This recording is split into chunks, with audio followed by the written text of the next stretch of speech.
Hey Internet, I'm Simon Squibb, your host at the Good Luck Club podcast. Our mission is to help anybody out there that's thinking of starting a business. Equally, if you've started a business and are struggling, maybe you need a little bit of inspiration and knowledge. And we hope by interviewing some of the world's most successful entrepreneurs and change makers that you'll get the knowledge you need to become the person you want and turn your business into that dream company. I personally have started 17 companies from scratch and have invested in over 65 startups. When I sat down and analysed how I did it, I discovered a secret. It was all luck. I'm here to tell you, in my opinion, without luck, it ain't gonna work. Each week, I will discuss with my guests this theory and see if luck is a skill as I feel it is. I hope you enjoy our episode this week.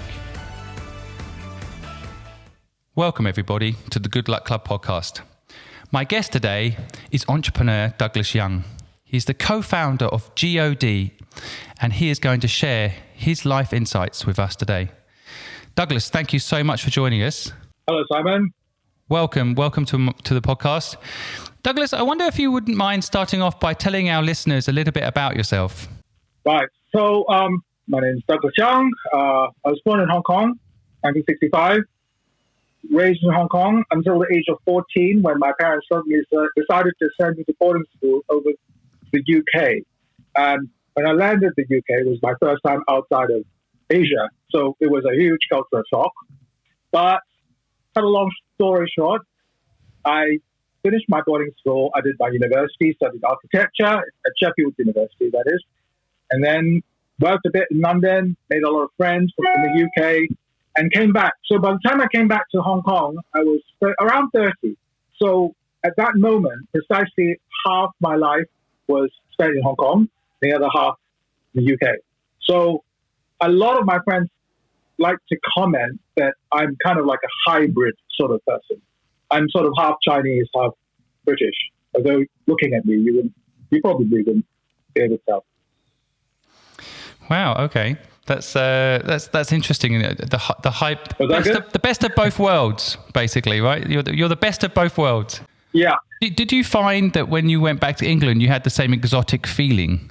Did you get that sensation both sides, or it was only when going from England back to Hong Kong that you had that feeling?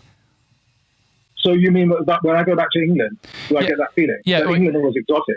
Yeah, because when you went back to Asia, it sounds like when you went back to Hong Kong after being in England for half your life. Because yeah, that's the thing, you see. When I went back to Hong Kong, because back then, the airfares were quite expensive, so I wasn't able to go back that often to Hong Kong. So when I was in England, essentially, I spent most of my time in the UK, I would say. So UK was my home, and I didn't get to come back to Hong Kong unless it was for an extra long, like a summer holiday kind of thing, you see. Whereas I was never removed from the UK. So, no, I did not get the sense that UK was exotic. If anything, probably UK felt more home to me because that's where my friends were and, I enjoyed the lifestyle when I was in the UK. But it never, when I was living in the UK, it was never conscious or rather, I was never conscious of the fact that Hong Kong was special or that I'm Chinese or my future belongs to Chinese heritage, that sort of thing. It sort of never occurred to me that it was that, if that makes sense. Yeah, it does make sense, yeah. So when I was in the UK, I just felt like a regular kind of UK person as much as I can, but, that's how I felt. But it's only when I came back to Hong Kong that I suddenly felt this hybrid quality, which is like half Chinese and half foreigner. Yeah, so it's only in Hong Kong that I feel this kind of duality. And I enjoy this, actually. There's a sort of tension. There's always this kind of tension between the two, which gives me a kind of buzz. It gives me, it's hugely inspirational to me as a designer, which is why when I came back, I just wanted to stay. I just wanted to stay, yeah. Because nowhere else gives me this kind of buzz and energy. I know what you mean. I have it on the other spectrum. As a foreigner, I always wanted to be a Hong Kong person. So I married a Hong Kong person. I married a Hong Kong person, but I'm still an outsider. Although I've tried many times to be an insider. That's the thing. I think that's the thing. Hong Kong is so cosmopolitan. It's not about skin color. It's not about age. It's not about gender, whatever. Anybody's a Hong Konger as long as their heart is here. And I think you're a Hong Konger. Yeah, definitely. I certainly, now when I a bit like you, I spent 20 years in England, then I spent 20 years in Hong Kong. So I spent the first 20 years of my life in England, and so I consider myself English. And then I went to Hong Kong and spent 20 years there. And now, in some respects, I fit in both places, but I also don't fit in both places. So I can completely relate to your insight and your story. I think just taking a step back for a second. How did G.O.D come about? What was the process exactly?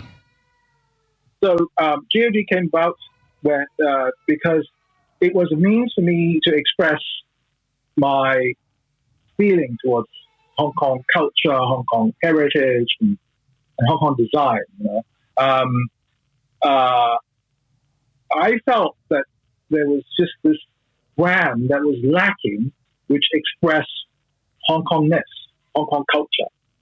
And when I explained to people why we don't have this kind of brand, people used to say to me, "Oh, of course not, because Chinese people, Hong Kong people, they love foreign brands. They love Louis Vuitton, they love Burberry, they love Adidas. They don't like Hong Kong brands." So everybody was telling me no, it's not going to work. And I just got really frustrated. So I thought the only thing to prove these people wrong was to just do it myself. And luckily I met Benjamin, my partner, who started the business, and we both have a kind of similar concept. So we got together and started this thing. And when we first started, it was really quite small, in a very remote, low rent area. And it just really took off. So that was before 97 actually. And it was huge encouragement for us to just carry on. And in fact, it was in the early days, it was quite popular to the extent that we actually were able to give up our regular jobs and just concentrate on doing this. And I never thought that I'd be running a shop because I was trained as an architect, and architects are terrible business people. We don't know numbers. And I never thought that I'd be doing what I'm doing today. So life has treated me well, and it's been very unpredictable, but a hell of a ride. What a wonderful journey, though, as you say, to kind of be doing something you weren't expecting. Because most of people's lives are planned out, right? So it's nice to have that randomness to it in a way. But I talk a lot. I've just been very lucky. Well, lucky interest. We'll come to that in a minute. I'd like to discuss luck. Yeah, I'm trying to bring you to that topic anyway. Yeah, no, I know it's a subject you have a lot to say on. But just before we jump to there, the co-founder piece I think is important. A lot of people that listen to my show talk about when they want to start a business, should they have a co-founder or not? Could you talk a little bit about that dynamic? How did you strike up that deal, and has it always been perfect? Right. I guess this is a little to do with what I was talking about earlier about this tension. Chinese people believe in yin yang, right? Like opposing forces and creating tension. You can't just have yin without the yang. And for me, the reason why I find Hong Kong interesting is because there is this tension, this duality between East-West. And similarly, my relationship with my partner is that. I'm not saying that we have tension and that we argue, but in the sense that he's quite different. We like to do different things. So I'm the creative side of the business, and he's the business side of the business. He's a very personal kind of person, like into personal relationships, into that kind of thing. But whereas me as a designer, I like to lock myself in my own studio and just work on my own project without being disturbed. Benjamin always likes to be with people, in the shop and talking to the customers, that sort of thing. So even though we both have this idea of a modern Hong Kong brand, our kind of approach has been very different. And I think that is why we can work well together. Because I don't try and do what he can do well, and he doesn't try to do my part as well. So I think we complement each other very well. And of course, there is trust. I think I cannot stress the importance of trust. I believe what he's doing is really good for the company, and he's taking risks, which I completely back. And likewise, he's always very supportive of the crazy risks that I take, and many of which fail as well. So we try not. I'm pretty sure that we don't blame each other for mistakes or for failures, and we have trust for each other, not only in terms of the money that is in the till, but just doing things, taking risks and taking the business where it could go. So I think, again, very lucky that we found each other. I think the trust piece is really hard for people to identify. I mean, I could even talk about myself in my history. I got lucky as well with my business partner, who's a creative, and I was the business side, Helen. I started a business called Fluid, as you know, with Helen. She was the creative side, Hong Kong born. And similar, by the way, similar process around brand. People didn't think that they would want a Hong Kong branded agency. They wanted the Ogilvy's or the Leo Burnett, the American brands or the English brands to help them with design and creative. So we come from a similar place, actually. But I find it interesting the trust each other piece. I mean, did you have that from day one, or was it something that built over time? How did you know you could trust each other? Well, of course, from day one, you don't know each other very well. But I guess you have just got, I don't think this is necessarily good advice for your listeners, okay? But for me, I just believe in just throwing everything at it. You just got to trust. You just got to take your luck. And I did, and I was lucky. I think you can't kind of doubt, because that doubt is going to come back your way. Does that make sense? Yeah, it reflects, you're saying. So if you have doubt, then you don't trust. It's a bit like prenups. You only get one. Most people that do prenups end up having a divorce because they've prepared for the day they're going to get a divorce, that kind of idea. Sometimes you just got to throw things at life, and you can't hold back, because I think what you get out of it is what you put in. If you don't put something in, you're not going to get much back. So I'm a believer in instinct. And when I first met Benjamin, I thought, this is the person I can work with, I can live with. And there's just something about Benjamin that made me trust him.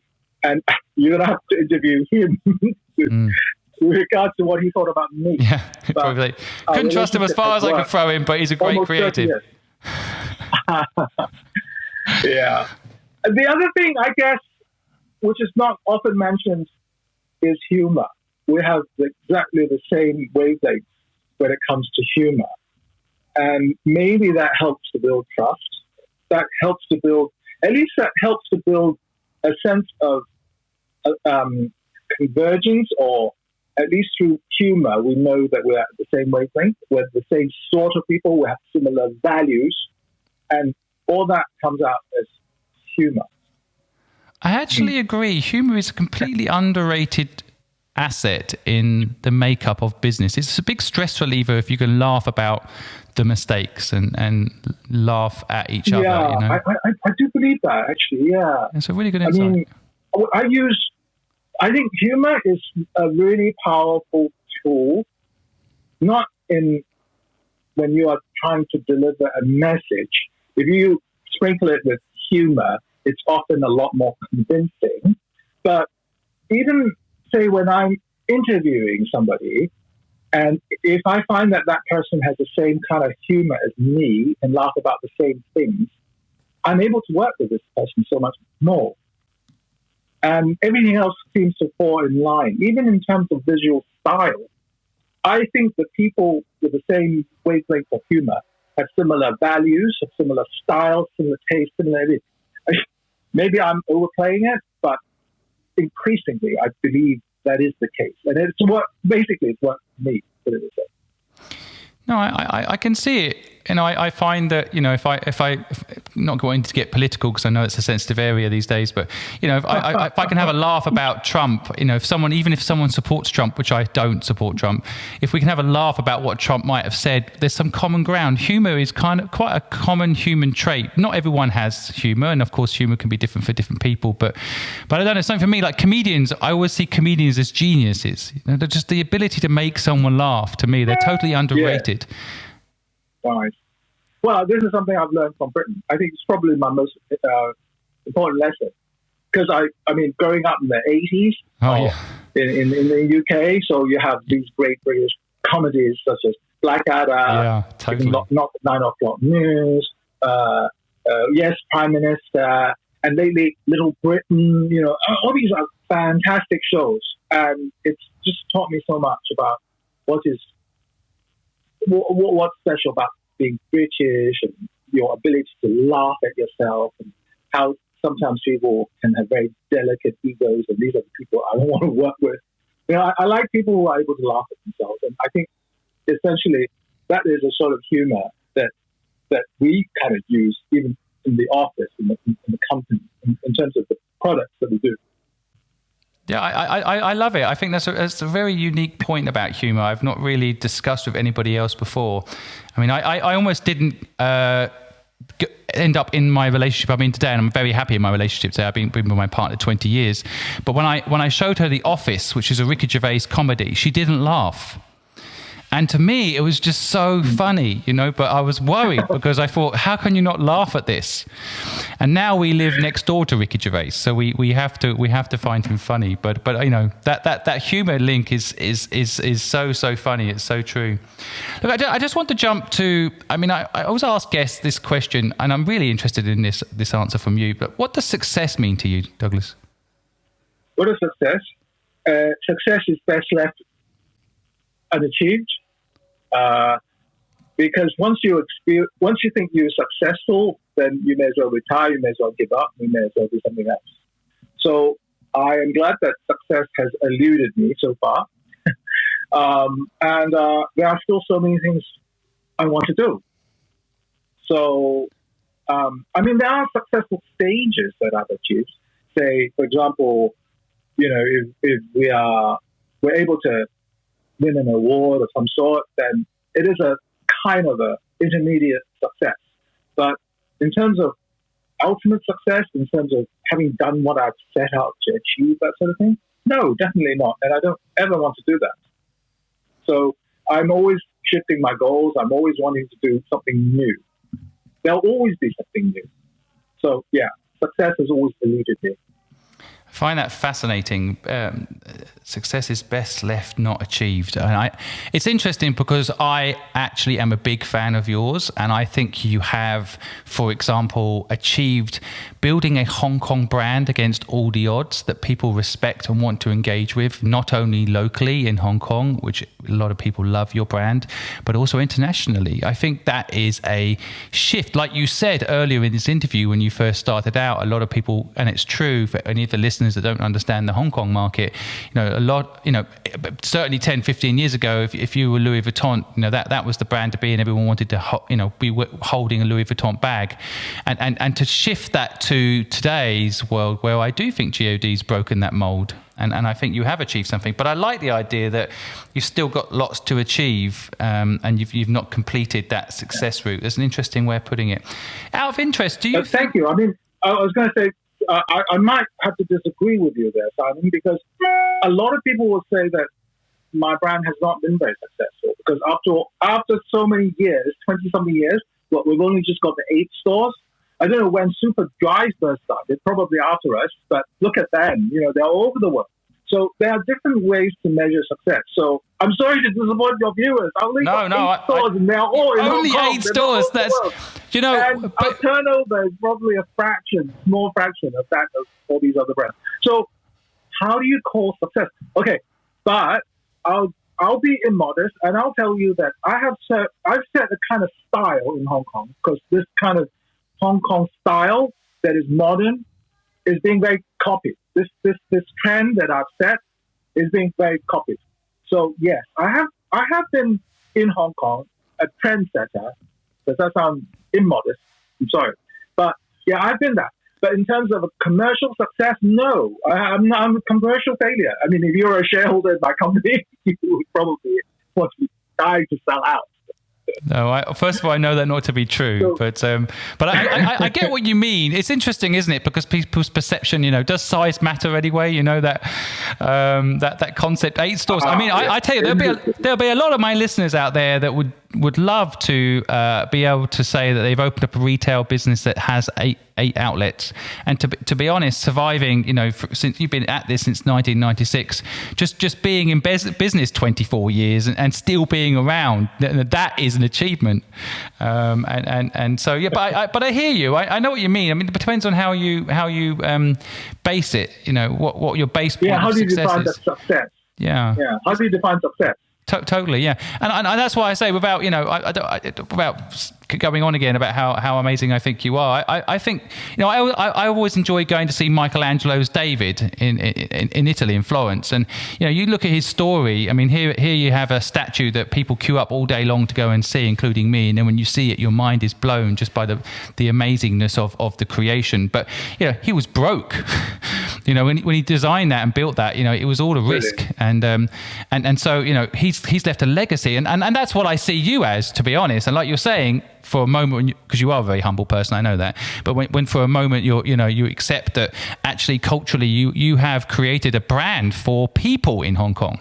I mean, I can't tell you how many houses or homes I went to in Hong Kong where on the fridge is the letterbox stuff that you've created. The Hong Kong letterbox was just a kind of weird thing for most foreign people, to see. Why don't you just have a hole in the door where you just put the stuff inside, so, but you created it, you made it an iconic thing.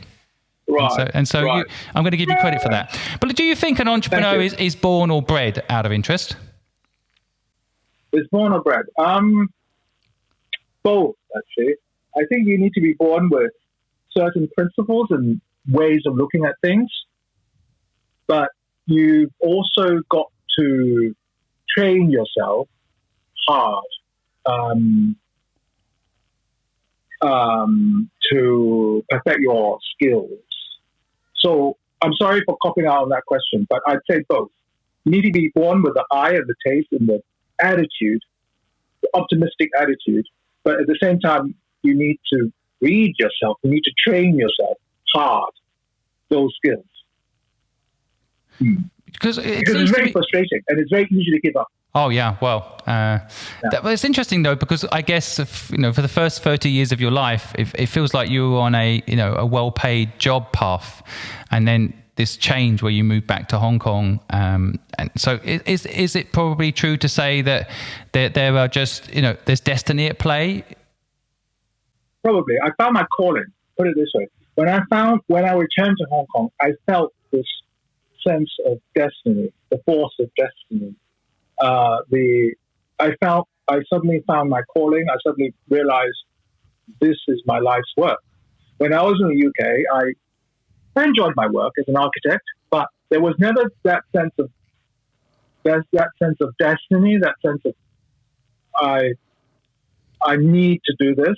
It was just a job, and I was looking forward to weekends when I would be going out to the countryside or something. There was never that sense of the passion, I guess, when I was in the UK.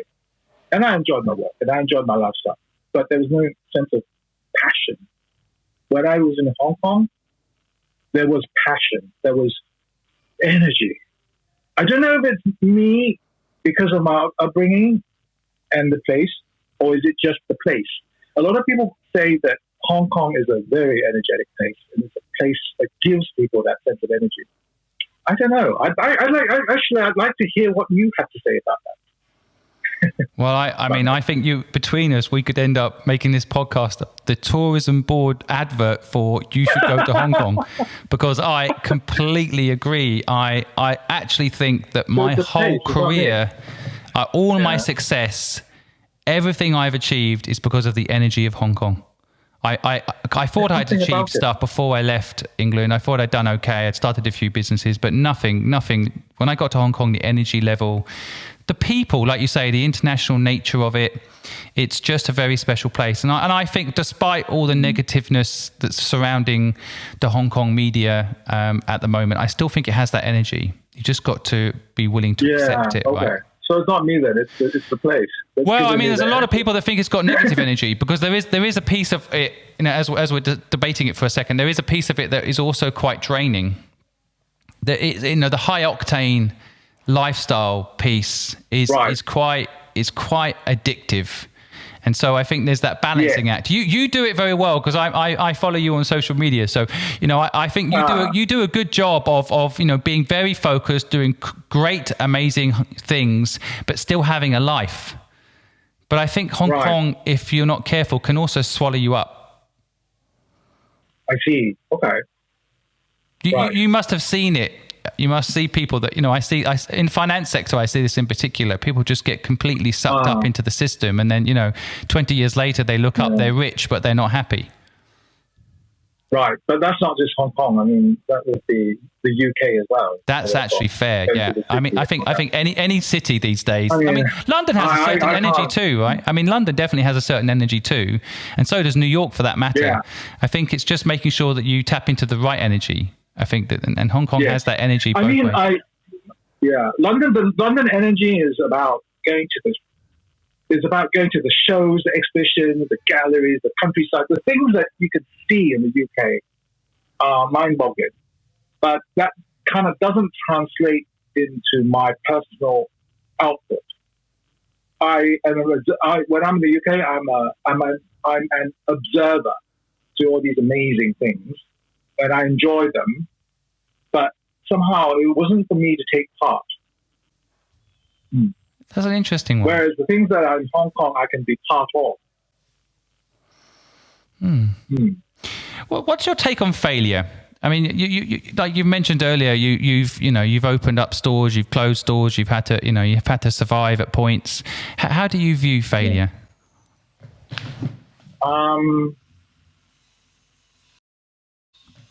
I think that, unless I die and cannot continue, I wouldn't consider anything as a failure. I'm still alive, so I don't think I've failed. I made the wrong choices. So, it's kind of like a design process. When you're designing something, when you're creating something, you're constantly making adjustments. Left, right, up, down, brighter, darker. All these are adjustments. And it's kind of like a steering wheel. So if you have to correct yourself, then before you correct it, you could call that a failure, I suppose. But I would just call it a stray or a bad choice that you just have to correct. And life is full of these little adjustments. So I think I would only call things a failure if it's really terminal.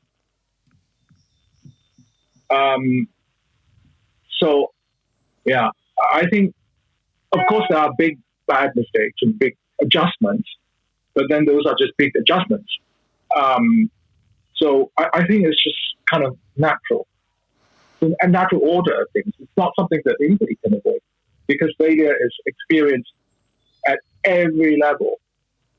Very small failures to big failures. Let's talk about the big white number 8 in the room, luck. What for the listeners, 8 in Chinese is lucky. But what is your view on luck, and how does it play a role in business and life? Actually, the big 8 in Chinese is not luck; it's prosperity. So the Chinese equate 8 or being prosperous as a good thing. So that's 8. Luck, the Chinese word for luck is actually very dangerous. It's begins with it's a 4-letter word, begins with S and ends with a K. Fork. Fork, right. Yeah, I think you've done T-shirts around this, haven't you? Chinese people like fork. Yeah. What the fork? Okay. Yeah, what the fork, yeah. So, fork is what we like. Luck, yes. I think some people are just really born unlucky, and that's just unlucky. I mean, I have a friend that whenever she travels, she falls ill. It's just, I don't know why. I mean, wherever she goes, she just gets ill. Maybe it's something that she eats, but it's not just to one country, to any country. It's just really bad luck. Or sometimes it's the weather. When my mother travels, she always hits the rain. Wherever she goes, it's raining. So, and when that happens, it's just there's not much you can do, right? But then I also believe that what is more important is the right attitude to things. Because, I mean, it's cliche to mention the glass half full, that sort of thing. You know, your own perception to a given situation, right? It's how you make the best out of a given situation. As a designer, actually, I sometimes revel in being unlucky. Because being unlucky and having restrictions or having things that I cannot do or having a limited budget actually makes me more creative. So it's a case of, you know, like, if you are into my social media, right? And you see how I make my videos. It's really done with the phone and very basic lighting and basic editing. And professionals always comment, "Oh, why don't you improve on your sound quality, or your lighting needs help, or your makeup or whatever?" But I like the rough edges. In fact, I think people would appreciate something that's done by the underdog, something that is lacking, something that's limited in budget. All these disadvantages, which might be unlucky to some, to me is a positive. So I'm being very elaborate about this cliche, the glass half full, you know, thing. I really do believe in it. It's a matter of attitude. It's very difficult to find unlucky. I mean, there are those who are, of course, very unhealthy or stuck in bed or missing certain vital parts of organ. Of course, that is very difficult to overcome. But in general, I think for the majority of us, it's more a case of possessing the right attitude to life. I think there's a good lesson for our listeners there, and I completely agree. I often say to people who are asking for money for their business, the first question you ask yourself is, well, you know, is it really needed? Because often you can overcome these barriers, and money is an excuse to stop and wait. And so, you know, that creative, and I have seen your social media where you're racing a car and you've sellotaped the camera to the dashboard or something. And, I like that. I think that's part of the process. I know exactly what you mean and completely agree. I hope the listeners pick up on it, because so many people do say, I can't start a business because I don't have money. But actually, I've started 17 companies, 13 of them with no money. The most successful ones have been with no money, because there's the mother of invention, isn't it? It's that kind of that necessity to improvise and do it. And that's actually what makes it unique, because if you had a special camera on there, you'd be Top Gear. You know, you'd be like everybody else, but instead you're Douglas Young, and you're doing something interesting and gritty and fun and real. Well, I guess I'm lucky in the sense that I do have something. I mean, there is a limit, of course. If you have absolutely nothing, and if you just sometimes just simply unlucky, then maybe not. But I think for the majority of us, we should be reasonably endowed to perform tasks of creativity. I really do believe that. But it's always an interesting. In the dictionary, there is only one definition of luck, which is it's a random occurrence. Do you think there should be a second one, or you think that's fair enough? Random occurrence. Luck is random occurrence?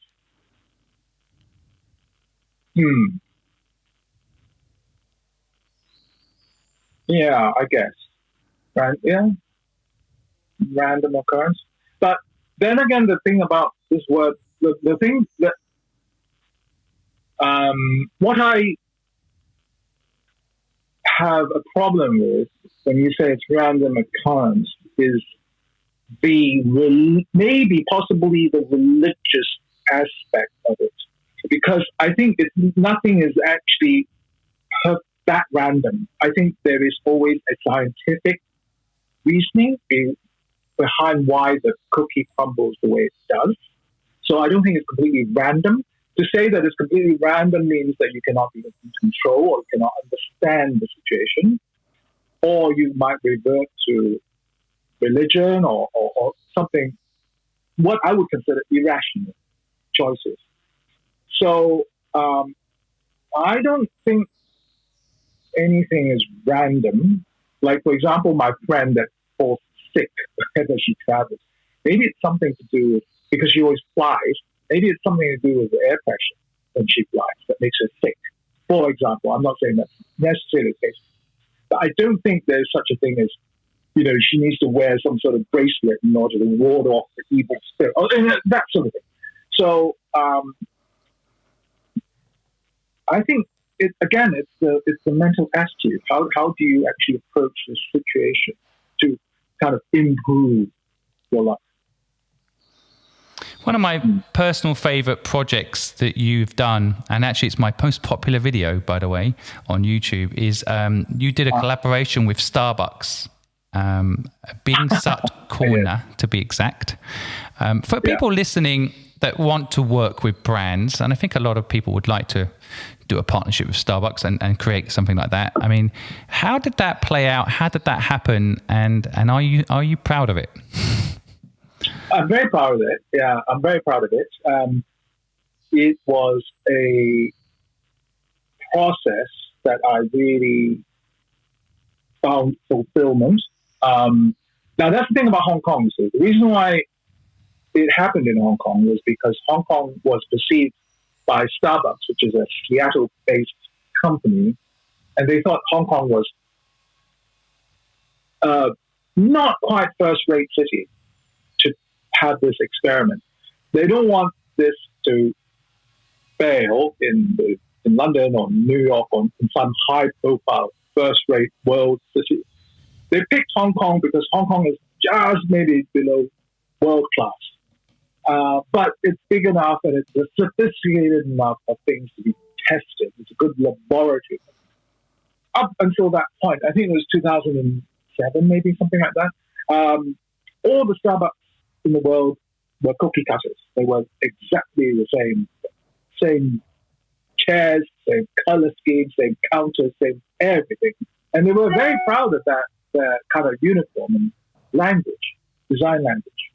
And then there was the time when they opened in the Forbidden City in Beijing. And again, it was that cookie cutter Starbucks look. And the mainlanders at the time thought that they were being disrespectful of Chinese heritage. So in order to demonstrate to Chinese people that they actually respect local culture, they decided to try something new for them, and which is to open a Starbucks that doesn't look like Starbucks. And because my work was known for Hong Kong style or humorous updates, twists on the Hong Kong style, they approached us to do the world's first non-Starbucks looking Starbucks. So my approach was, what if Starbucks did not began in Seattle? What if it started in Hong Kong? What would it be?